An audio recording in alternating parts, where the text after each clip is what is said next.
Food summit, safety summit इथं organise केलं होतं. स्पेसिफिकली पुण्यातले आणि अराउंड आणि अक्रॉस महाराष्ट्रातले या सेक्टरमधले काम करणारे एंटरप्रेन्योर्स, उद्योजक इथं आले होते. उद्देश हा होता की एफडीएचं व्हिजन काय आहे, आमच्या अपेक्षा काय आहेत आणि त्यांच्या अपेक्षा एफडीए कडनं काय आहेत याच्याबद्दलचं इंटरॅक्शन होतं. एफडीएच्या इंटरॅक्शन अपेक्षा मी सांगितल्या आणि त्यांच्याही अपेक्षा मी ऐकून घेतल्या. बेसिक थीम जो आपण ठरवलेला आहे, शासनाने ठरवलेला आहे की safe food, safe drug, safe humans for Maharashtra या दृष्टिकोनातून काम करायचं आहे. रेग्युलेटर आणि उद्योजक ह्या एकाच नाण्याच्या दोन बाजू आहेत आणि आपलं काम हे सिटीजन्ससाठी, कंझ्युमरसाठी सेफ फूड, स्टँडर्ड फूड, ज्याला efficient efficacy of medicines, safety medicine हे प्रोव्हाइड करणं आहे. त्या दृष्टीनं काम करणं आहे आणि म्हणून हे जे तीन महत्वाचे स्टेक होल्डर्स आहेत, सिटीजन्स, इंडस्ट्री आणि रेग्युलेटर, हे कॉन्ट्राडिक्टरी नाही, तर एकाच इकोसिस्टमचे भाग आहेत. ह्या अप्रोचने काम करणं अपेक्षित आहे. हा मेसेज मी दिला, त्याला चांगलं रिसेप्शन आलं. त्यांच्यामधले जे कंप्लायन्सेस अपेक्षित आहेत ते करायला तयार आहेत आणि आपला जो ड्राईव्ह आहे फूड सेफ्टीच्या बाबतीत असेल किंवा ड्रगच्या बाबतीतला असेल, तो as per standards, as per rules चालेल. कंप्लायन्सेस त्यांनी करायचे आणि कंप्लायन्सेस होतात की नाही हे रेग्युलेटरी बघायचे. त्या पद्धतीची कारवाई आपली चालू आहे. हे करत असताना त्यांनी काही ऑटोमेशनच्या बाबतीतले काही इश्यू त्यांचे, जसं USFDA मध्ये होतं, अलर्ट्स येतात, तर त्याच्यातल्या काही सिस्टम आपण ऑलरेडी चालू केलेल्या आहेत. जसं की रिकॉल ऑर्डर जर तुम्ही माझ्या वेबसाईटवर बघितल्या मेडिसिनच्या बाबतीतल्या, तर ज्यावेळेस रिकॉल ऑर्डर ते माझ्या वेबसाईटवर आता अवेलेबल असतील, त्यांचे सेकेट आणि त्या तुम्हाला अवेलेबल भेटेल. इथून पुढे पुढच्या सुद्धा काही रिकॉल ऑर्डर जे असतील त्या माझ्या वेबसाईटवर अवेलेबल असतील. हे सगळं करत असताना पहिली स्टेप आपण ऑटोमेशनच्या बाबतीत किंवा डिजिटायझेशनच्या बाबतीत FDA मध्ये जी घेतलेली आहे, तर आपण ग्रीव्हन्स पोर्टल ऑलरेडी लॉन्च केलं आहे 2 दिवसापूर्वी. त्याच्यामध्ये complaints.mahafda.in या पोर्टलवरती आपण त्याचा आपले ग्रीव्हन्सेस नोंदवण्यासाठी उपयोग करू शकता. ते मराठी, हिंदी आणि इंग्लिश या तिन्ही लँग्वेजमध्ये अवेलेबल आहे. त्या पोर्टलवरती आपण ग्रीव्हन्स नोंदवल्यानंतर ती automatically joint commissioner of the region पर्यंत जाते. त्यांनी ती बघायची विदिन 24 आवर्समध्ये आणि ती कन्सर्न एखाद्या ऑफिसरला असाइन करायची आणि त्यांनी त्या वेळेत जो विहित वेळ दिला त्याच्यामध्ये रिझॉल्व्ह करून त्याच्यावरती उत्तर त्या कंप्लेनवरती पोर्टलवरती द्यायचं. ही सगळी कंप्लेन कुठे आहे, काय उत्तर देतं, कुणाकडे असाइन आहे, ग्रीव्हन्स किंवा कंप्लेन करणाऱ्या व्यक्तीला ट्रॅकिंग करता येते. त्यांनी ती करायची. वेळेत जर ते टॅकल केलं नाही तर ते ऑटोमॅटिकली वरिष्ठ अधिकाऱ्याकडे एस्केलेट होते आणि ज्या अधिकाऱ्याने ती वेळेत केली नाही त्याला ऑटोमॅटिकली नोटीस पण जाते. म्हणजे बिल्ट इन अकाउंटेबिलिटी आणि ट्रान्सपरन्सी ह्या दोन्ही गोष्टी आपण त्याच्यात केलेल्या आहेत. त्याला खूप चांगला रिस्पॉन्स आहे. विदिन 24 आवर्स ऑलमोस्ट त्याच्यामध्ये ऑलमोस्ट 10 लाख लोकांनी त्याच्यावरती व्हिजिट केलेले व्हिजिट आम्हाला पाहायला भेटल्या. पहिल्या 1-1.5 तासामध्येच एका मिनिटामध्ये 3,75,000 हिट्स आल्यामुळं आम्ही तेवढं इमॅजिन केलं नव्हतं एवढी कॅपॅसिटी लागेल किंवा हिट्स येतील. त्यांची कॅपॅसिटी ऑलमोस्ट 1.5 लाख 2 लाखाच्या आसपास होती. त्या हिट्स जास्त केल्यामुळे सर्व क्रॅश झालं होतं, पण आपण 1-2 तासामध्ये करून आता कॅपॅसिटी वाढवलेली आहे आणि म्हणून ग्रीव्हन्सेसच्या बाबतीत हे आपण ऑनलाईन सिस्टम चालू केलेली आहे. त्याच्यामुळे वेगळ्या कुठेही जाण्याची आता आवश्यकता नाही. ग्रीव्हन्स टाईप करता येतो किंवा व्हॉइस नोटनी सुद्धा आपल्याला अपलोड करता येतो. आपले डिटेल्स त्याच्यामध्ये द्यावे लागणार आहेत आणि ते दिले की आपली ग्रीव्हन्स त्याच्यावरती कारवाई केली जाईल. त्याचबरोबर आपण पुढच्या काही काळामध्ये FDA मध्ये ऑटोमेशन घेणार आहोत. तो विषय तर इंडस्ट्रीने काही रेज केला की आम्हाला जे काही अलर्ट्स असतील ते आपल्या पोर्टलवरतीच बघता येईल. तसं आपण इंटिग्रेटेड पोर्टल म्हणजे आपल्या आत्ताच्या सर्व्हिसेस ज्या आहेत लायसन्सिंग त्या पूर्ण ऑनलाईन आहेत. फूडच्या बाबतीत फॉस्कास्टवरती आहेत, ड्रगच्या बाबतीत आपली एक्सेलेंट पोर्टल आहे त्याच्यावरती आहे, परंतु ते लायसन्सिंगच्या बाबतीत आहे. पण इथून पुढच्या सगळ्या गोष्टी ऑटोमेशन कशा करता येईल याचा प्लॅन आमच्या लेवलला चालू आहे आणि पुढील काही 6 महिने ते 1 वर्षाच्या काळात ते पण पूर्ण ऑटोमेशन करण्याचा आमचा प्रयत्न आहे. त्याचाच पार्ट एक जे ब्लॉकचेनचा विषय आहे त्याबद्दलचे त्याच्यामध्ये कॉम्पोनंट आहे. ब्लॉकचेन टेक्नॉलॉजी तुम्हाला माहिती आहे. याच्यामध्ये एखादा इंडस्ट्रियलिस्ट आहे, लायसन्स दिलं, त्यांना कधी नोटीस दिली, त्याचं कधी लायसन्स सस्पेंड केलं, त्यांचं कधी अनसेफ फूड आलं, हे रेकॉर्ड त्यांच्या त्या लायसन्सच्या नावावर आपल्याला कायमस्वरूपी दिसणार आहे. म्हणजे आज किती वेळेस गेलं त्याचं रेकॉर्ड राहतं नाही राहत, कुठं बघतं हे वेगळं बघण्याची गरज पडणार नाही, ते ऑटोमॅटिकली दिसेल. आणि त्याच्यामध्ये आम्हाला जर शक्य झालं तर ते कंझ्युमरला पण माहीत असेल की ह्या बिझनेसेसमध्ये कशा पद्धतीचं आहे. तर याचा पण आम्ही त्याच्यामध्ये विचार आहे की त्यांच्याबद्दलचं आतापर्यंत काय काय ऍक्शन झाल्या, चांगल्या असतील, नॉट सो गुड असतील, तर हे पण कंझ्युमरलाही कसं बघता येईल याचा आमचा त्याच्यामध्ये विचार चालू आहे. परंतु ॲज अ रेग्युलेटर हे डेफिनेटली एका क्लिकवरती एखादा एंटरप्रेनर असेल, लायसन्सी असेल, त्या लायसन्सीवरती आतापर्यंत काय झालेलं आहे, लास्ट लायसन्स झालं, वेळेत नाही झालं, नोटीस गेली, इम्प्रुव्हमेंट नोटीस गेली, वगैरे वगैरे, ह्या गोष्टी ॲट वन क्लिक अवेलेबल असाव्यात, जेणेकरून आपल्याला त्या उद्योगाच्या बाबतीत, एंटरप्रेनरच्या बाबतीत काय काय झालेलं आहे हे कळेल. हा त्या ब्लॉकचेनच्या पाठीमागचा कन्सेप्ट आहे. येस, बिलकुल. ते सगळे तुम्ही तिथं ऐकलंय, सगळं बघितलंय, परत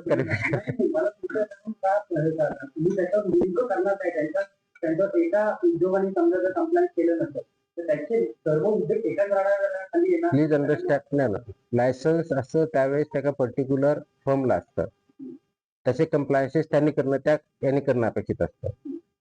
पण एकच माणूस आहे, त्याचे 4 उद्योग आहेत, राईट.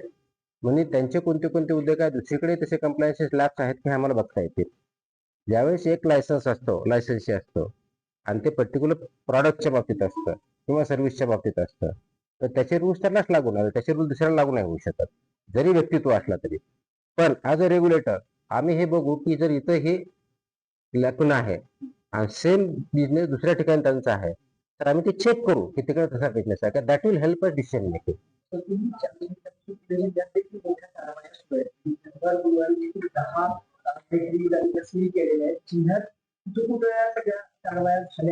तुमच्याकडे डेटा आहे ना?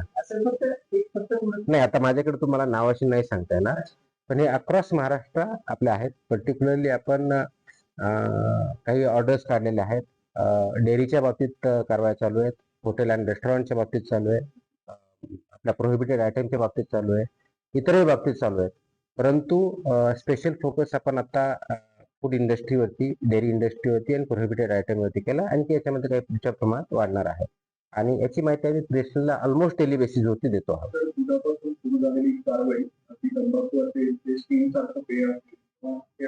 डॉक्टर्सपर्यंत येऊन पोहोचलेली आहे. या सगळ्या गोष्टीमध्ये अनेक लोकांना प्रत्येक ठिकाणी भेसळ असं वाटायला लागलं. काय या सगळ्याची पार्श्वभूमी आहे? नाही, भेसळ ह्या दृष्टिकोनातून बघायचं नाही. आय थिंक नागरिकांना माझं ते आव्हान आहे. मी आता इथं माझ्या ओपनिंग रिमार्क्स मध्ये बोलण्यामध्ये बोललो की आपण हा जो भेसळ युक्त पदार्थ किंवा भेसळ आहे त्यासाठी एफडीए आहे हा कन्सेप्ट डोक्यातून काढून टाका. प्रथमतः नागरिकांनी काढावा, मीडियानी काढावा, इंडस्ट्रियलिस्टनी काढावा. कारण ओरिजिनल जो ऍक्ट होता फूडच्या बाबतीत होता prevention of food adulteration act 1954, म्हणजे भेसळ थांबवण्यासाठीचा ऍक्ट होता. That was change in 2006. 2006 मध्ये चेंज झाला. त्याच्यानं food safety and standards act आला 2006 मध्ये. त्याचं इम्प्लिमेंटेशन 2011 पासून सुरू झालं. हा 360 डिग्री चेंज आहे, prevention of food adulteration to food safety and standards. त्याच्यामुळे हा बदल फक्त पेपरवरचा न राहता तो आपल्या आयुष्यात बदल आहे हे लक्षात घ्या. म्हणून आपण एखाद्या पदार्थाकडे किंवा वस्तूकडे बघताना ती अडल्टरेशन आहे की नाही एवढं न बघता ती स्टँडर्ड प्रमाणे आहे की नाही हे बघायला शिकलं पाहिजे. कारण स्टँडर्डच्या आधारे सेफ्टी आहे. स्टँडर्ड जर असेल तर ऑफकोर्स ती चांगली आहे. आणि म्हणून ते कोणते स्टँडर्ड्स आहेत ते फसाने ठरवलेले आहेत. आतापर्यंत त्याच्यामध्ये फूड सेक्टरमध्ये 22 प्रकारचे स्टँडर्ड्स आहेत वेगवेगळ्या पद्धतीने. त्या स्टँडर्ड प्रमाणे ते प्रॉडक्ट असावा, ते मार्केटमध्ये यावे आणि ते कंझ्युमरला त्या स्टँडर्ड प्रमाणे भेटावे, हा त्याच्या पाठीमागचा उद्देश आहे. हे कंप्लायन्सेस उद्योगाने करायचे आणि ऍज अ रेग्युलेटर म्हणून ते कंप्लायन्स करताय की नाही हे एफडीएने बघायचं. त्या सगळ्याचा ओव्हरऑल उद्देश हा नागरिकांच्या हेल्थ याच्याशी संबंधित आहे. म्हणून सेफ्टी आणि health of people is of importance हा त्याच्यातला इश्यू आहे. आणि म्हणून हे सगळं करताना आपली हेल्थ चांगली राहायची असेल तर आपण ज्या गोष्टी खातो पितो औषध घेतो ह्या स्टँडर्ड प्रमाणच्या आहेत का, सेफ आहेत का, हायजेनिक आहेत का, हे बघणं गरजेचं आहे. त्याच्यामुळं फक्त एक्सपायरी डेट कधी आणि किती किंमत आहे एवढ्या पुरतं बघणं न थांबता त्याचे इन्ग्रेडियंट काय आहेत आणि ते स्टँडर्ड प्रमाणे आहेत की नाही याच्यावरती फोकस होणं गरजेचं आहे. तो अप्रोच चेंज होणं गरजेचं आहे. फक्त भेसळ आहे अशा दृष्टिकोनातून न बघता ते स्टँडर्ड आहे का, सेफ आहे का आणि तुमच्यासाठी ते योग्य आहे का हे जर बघितलं तर खूप चेंज होईल. आणि त्या दृष्टीने ती आपली मानसिकता ऍज अ कंझ्युमर म्हणून आपली बदलण्याची गरज आहे. ऍज अ इंडस्ट्री म्हणून त्यांनी कंप्लायन्सच्या दृष्टिकोनातून बदलणं गरजेचं आहे आणि ऍज अ रेग्युलेटर म्हणून आम्ही त्या दृष्टीने बघणं गरजेचं आहे. अनेक जिल्ह्यातल्या अनेक आस्थापनांकडे लायसन्स देखील नाहीये. विना परवाना किती दिवस झालं तो सध्या बिझनेस चालू आहे. ज्यांच्याकडे आहे त्यांनी रिन्युएट नाही केले. तुम्ही ते पण बघताय आता सगळं. या सगळ्या लोकांना काय सांगाल तर ज्यांना काही आम्ही याच्यामध्ये ऑर्डर्स आपला स्टँडर्ड आहे. लायसन्स नसेल तर 10 लाख रुपयाचा दंड आहे. विदाऊट लायसन्स जर तुम्ही बिझनेस करत असाल. आतापर्यंत आम्ही तेवढा दंड लावत नव्हतो. कमी मध्ये भागून नेत होतो. इथून पुढे ते कमी मध्ये चालणार नाही. माझ्या अधिकाऱ्यांना सांगितलंय किती छोटा असेल असं वाटत जरी असेल तर 10 लाख लिमिट आहे तर 10 लाख लावू द्या. सो दॅट अनलायसन्स किंवा अनरजिस्टर्ड उद्योग कुणी करू नये हा त्याच्या पाठिंब्याचा उद्देश आहे. आणि जेणेकरून लायसन्स घ्या, रजिस्ट्रेशन घ्या, ऑनलाईन आहे, लवकर भेटतं, ती काही अडचण नाहीये. आणि आपण नियमानुसार स्टँडर्डनुसार काम करा. तर हे केलं तर तुमचाही उद्योग व्यवस्थित चालेल आणि नागरिकांना व्यवस्थित फूड भेटेल. एका विषय सॉरी तक्रारी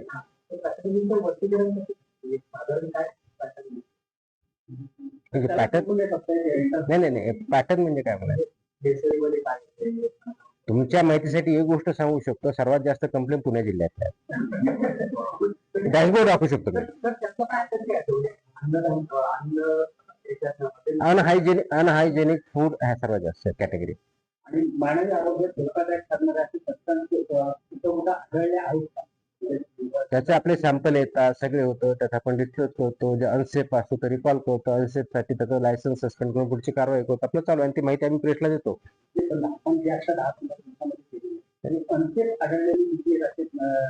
तो डेटा आता मला नाही सांगता येणार पण आपण ते ऑलरेडी कारवाई करून प्रेसमध्ये देतो. तुम्ही जर वाटले तर लायसन्स कॅन्सल केलेले अनसेफ आढळले आपण देतो त्याच्यामध्ये.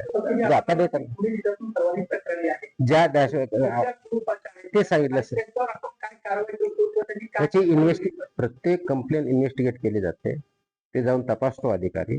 त्याच्यानंतर ज्या प्रकारच्या तिथं लॅकुना आहेत कंप्लेंट केली म्हणजे 100% खरी असेल, पार्टली खरी असेल, ते डिपेंड. तिथे गेल्यानंतर तपासणे ते स्टँडर्ड प्रमाणे काम करतो. आम्ही जर गेल्यानंतर अधिकाऱ्यांना माझे इन्स्ट्रक्शन असे आहेत त्या पूर्णपणे आपण इन्स्पेक्शन करायचे ॲज पर द स्टँडर्ड. जे आपले स्टँडर्ड्स अँड रेग्युलेशन त्या एस्टॅब्लिशमेंटला लागू आहेत ते पूर्ण तपासणी करायची. फक्त कंप्लेंट आला तेवढा पार्ट न करता पूर्णच तपासणी करायची. सो दॅट तो बिझनेस ती इंडस्ट्री त्या नामप्रमाणे काम करते की नाही हे तपासायचं. आणि त्या फाइंडिंग ज्या असतात त्याच्या आधारे आपण कारवाई करतो. आणि ज्या प्रकारचा व्हायलेशन असेल त्या प्रोपोर्शनली आपण त्याच्यावरती कारवाई करतो. कशाचा नाही एकूण कारवाईचा म्हणजे पहिल्या 24 तासात 500 होत्या. काल म्हणजे आज मला बघता आलं नाही आम्ही बघू पण तो ऑनलाईन आहे आता त्याच्यामुळे तो डॅशबोर्डच आहे. तो एवढी अधिकारी म्हणजे पुणे जिल्ह्यात किती आहेत ना हा जॉईंट कमिशनर आहेत माझे. पुणे डिव्हिजन का जिल्हा नाही जास्त असतील तुम्हाला. पुणे तुमच्या डिव्हिजनचे कितीच बघा. I can show you sorry ते चालूच आहे. ते कंटिन्यू आता 1 मिनिटात सांगितलं 2 मिनिटं आकडा चेंज होणार आहे.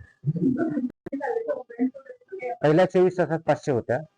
काल म्हणजे आज मला बघता आलं नाही आम्ही बघू पण तो ऑनलाईन आहे आता त्याच्यामुळे तो डॅशबोर्डच आहे. तो एवढी अधिकारी म्हणजे पुणे जिल्ह्यात किती आहेत ना हा जॉईंट कमिशनर आहेत माझे. पुणे डिव्हिजन का जिल्हा नाही जास्त असतील तुम्हाला. पुणे तुमच्या डिव्हिजनचे कितीच बघा. I can show you sorry ते चालूच आहे. ते कंटिन्यू आता 1 मिनिटात सांगितलं 2 मिनिटं आकडा चेंज होणार आहे. त्याच्यामुळे किती झाला म्हणजे तुम्हाला मी प्रेस आय थिंक सर्वात जास्त प्रेस FDA ला मिळाल्यानंतर सुरू झालाय. ऑलमोस्ट डेली बेसिसवरती आम्ही देतो. ऑलमोस्ट डेली बेसिसवरती. आणि तुम्ही तेच मला रिपीट क्वेश्चन करताय. कारवाई दुसऱ्यांना प्रश्न विचारू त्यांना. एक मिनिट. इतक्या प्रमाणात मोठ्या प्रमाणात सॅम्पल इथे येतात ते संसर्गाच्या काळात तुम्ही कारणास्तव तो टाटा तुमचं लक्षात no no no no no no you are wrong. संस्थेच्या कारणास्तव नाही, संस्थेच्या कारणावर नसतं ते डिस्ट्रॉय करण्यासाठी अनसेफ असेल तरच डिस्ट्रॉय होतं. संस्थेच्या कारणावरून नसतं. तिथे ज्या फाइंडिंग असतात त्याच्या आधारे असतात. नंबर 1 ते कारण सांगतो मी तुम्हाला, ऐकून घ्या. अनसेफ फूडची डेफिनेशन कायद्यात दिलेली आहे. अनसेफ फूड मधला सर्वात मेजर घटक, वन ऑफ द मेजर घटक is unhygienic preparation. Please understand. जर अनहायजेनिक प्रिपरेशन असेल, तिथं मला बुरशी दिसलेली असेल तर ऑटोमॅटिकली इट बिकम्स अनसेफ. आणि ते जर मी ते चालू ठेवलं, कंझ्युम केलं, फूड पॉइझनिंग झालं, इट इज नॉट अलाउड. म्हणून त्यासाठी ती पनिशमेंट आहे, कायद्यातच आहे. त्याच्यामुळे आम्ही कायद्याचं व्हायोलेशन करतो का? ऍब्सोल्युटली नाही, कायद्याप्रमाणेच जात आहोत. तिथे जर अनसेफ असेल, अनसेफ फॉर कन्झम्पशन असेल तर आम्हाला ती कारवाई करणार. हे आजमध्ये रूल आहे, त्याच्यामध्ये कोणतीही चूक नाही आहे. सॅम्पलचे रिझल्ट, तुमचा जो पुढचा कॉन्सिक्वेन्स प्रश्न आहे की ते वेळेत येतात का? स्पीड वाढलेला आहे. मी जसं पाठीमागे प्रेस पण दिली होती, तुम्ही वाटली की नाही मला माहित नाहीये. जून महिन्यामध्ये फूडचे सॅम्पल आपण 6400 पेक्षा जास्त टेस्ट केले आहेत. आणि 15 जुलै पर्यंत, 1 जुलै ते 15 जुलै पर्यंत फूडचे सॅम्पल आपण जवळजवळ 8000 पेक्षा जास्त टेस्ट केलेले आहेत. By the end of month almost आपण करंट लेवलला येऊ.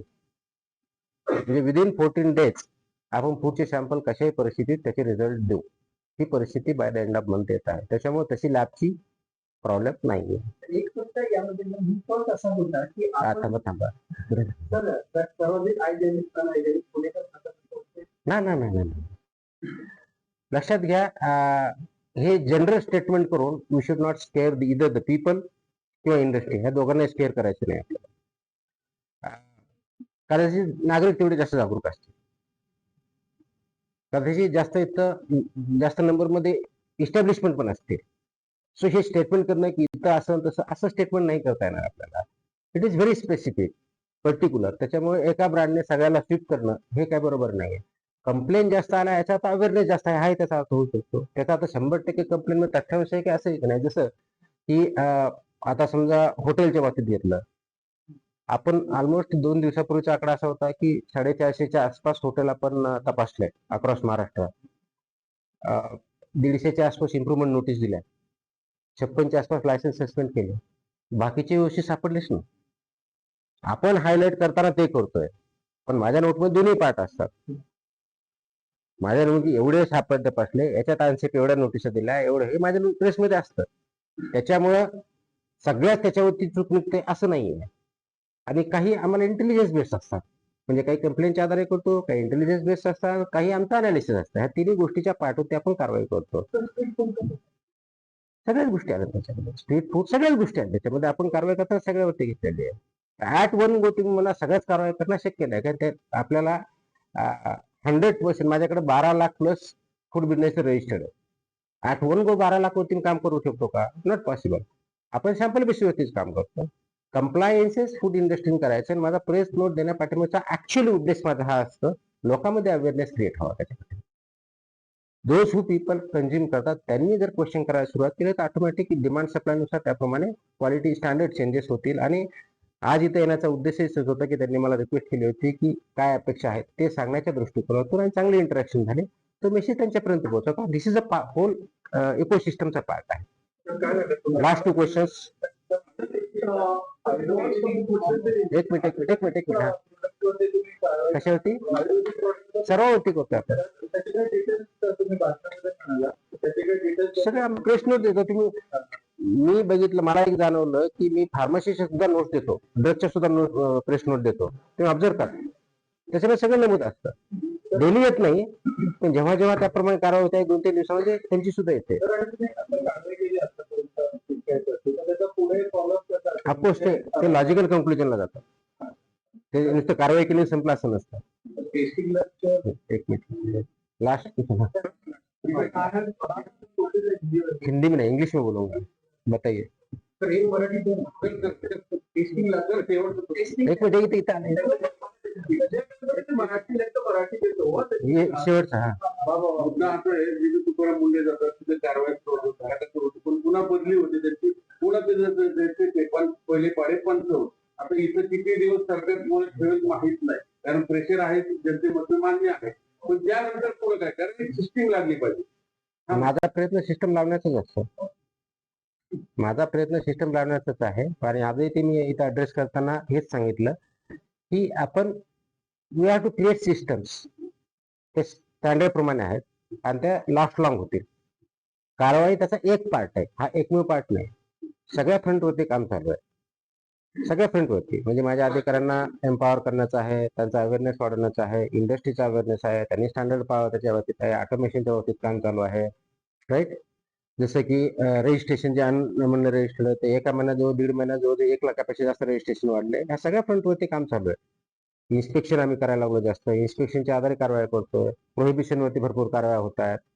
याचा परिणाम कारवाईचा असा अपेक्षित असतो की जे स्टँडर्डच्या बाहेर किंवा रूलच्या बाहेर चालतात त्या बिझनेस बंद व्हावे आणि स्टँडर्ड प्रमाणे काम करावं. ती सिस्टम आपण बघतो आणि म्हणून ते ऑटोमेशन पर्यंत आपल्याला घेऊन जायचं आहे. दिस इज ही सिस्टीम आधी होती, आता तुम्ही आली होती आणखी ओव्हर ऍक्टिव्हेट म्हणूया की ऍक्टिव्हेट झाली. पण तुम्ही गेल्यानंतर पुन्हा ती सिस्टीम पुन्हा पॅसेंजरचा गेल्यामुळे उपयोग आहे. नाही, आपण प्रयत्न करूया ना, आपण सगळे मिळून प्रयत्न करू की अशा पद्धतीने चांगल्या पद्धतीने चालेल. Yes yes yes.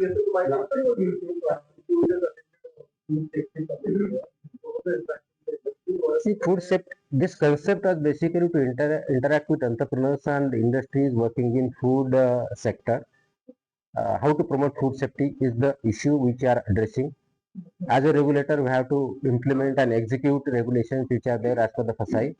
There are 28 regulations, of which 22 belong to food safety and standards. These standards need to be implemented in letter and spirit by food safety industry. These have to be complied by industries and entrepreneurs who are working in this sector in the interest of safety and hygiene, health of the people. Whether they are following or not, implementing or not, that is the job of regulator as a FDA commissioner of the state to implement it. So this interaction was intended to have a two-way dialogue between FDA as a regulator and entrepreneurs and industries who are working in this sector. So they had certain issues which were not very clear to them. I addressed those issues. I told the expectations as a government, what we have expectations as a regulator, what we have expectations from the industry. Government expect growth and development across India, across state. Each individual has to grow, has to be healthy. In that matter, as a regulator, what we are expecting is you have to implement as per the standards which are laid down, and this standard affect with the food consumed by every citizen leads to and affects health. This health depends on what type of products you make. The moment you take ownership and you start making products as the standard, health of the people will benefit, efficiency will go up, productivity will go up, growth will boost. So that's where they need compliances to be done as per all these 22 regulations wherever they apply. And as a regulator, we will ensure that those don't comply will be taken to task and those who comply have nothing to fear. This is the overall crux of it. Going forward, they suggested, can we have some committee? I am for it. If they want to have interaction, we can have a committee, their representative, and we'll sit and meet regularly. If they have certain issues, they can discuss with us, and whatever their issues, we'll address them. Are blockchain technology, everybody aware? See, the issue is automation. The issue came up that how can they have, they know the circulars, recall orders to the public at large. So that is already made available on my website, FDA Maharashtra website. You can just log in and check in that there are recall orders of the NSQ, not for standard quality medicines which are found. So that we implement, we issue the press note also that people are aware. Going forward, we have to go for full automation and we are working on it. If they have some suggestions, we are welcome to that. Part of that will be a blockchain technology use along with AI technology, machine learning. All this will be used for transparency, data-based decision making, evidence-based decision making, which is available in the public domain, including the industry. That's the overall architecture we are working on. cases and seen a lot of accidents with a lot of brands names are under the scanner. What are your No brands are under my scanner. Unsafe food and unsafe drugs is under my scanner. जर तुम्ही Last. दुधाचं उत्पादन कमी झालंय तर गाड्या आपल्या धोक्यात आहेत. I think प्रश्न संपलेले आहेत तुमचे. थँक्यू.